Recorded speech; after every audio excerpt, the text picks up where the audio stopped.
Tampang anggota OPM terduga pelaku penembak sopir angkot beredar, TNI, harus tanggung jawab. Ulah organisasi Papua Merdeka OPM kembali menelan korban jiwa.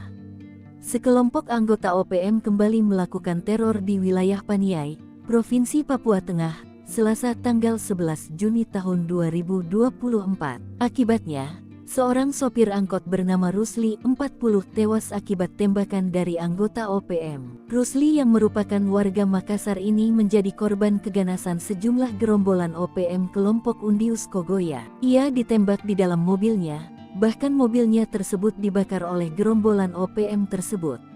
Video detik-detik korban ditembak beredar di media sosial. Si perekam video diduga merupakan salah satu pelaku dari OPM yang melakukan penembakan, beredar di media sosial.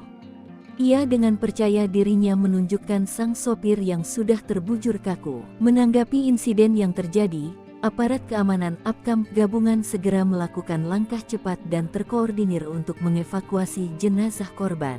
Dengan taktik militer yang terencana, APKAM gabungan berhasil mencapai lokasi kejadian meskipun dihadang tembakan dari kelompok OPM Undius Kogoya. Dalam situasi yang cukup mencekam, APKAM gabungan tetap berhasil mengevakuasi jenazah Rusli ke RSUD Madi. Kapuspen TNI Majen TNI Nugraha Gumilar melalui rilis tertulisnya menyayangkan tindakan OPM yang kembali membunuh warga sipil. Saya menyayangkan kejadian tersebut, OPM harus bertanggung jawab. Saya sampaikan agar OPM segera hentikan kekerasan di Papua, tegas Kapuspen TNI, C.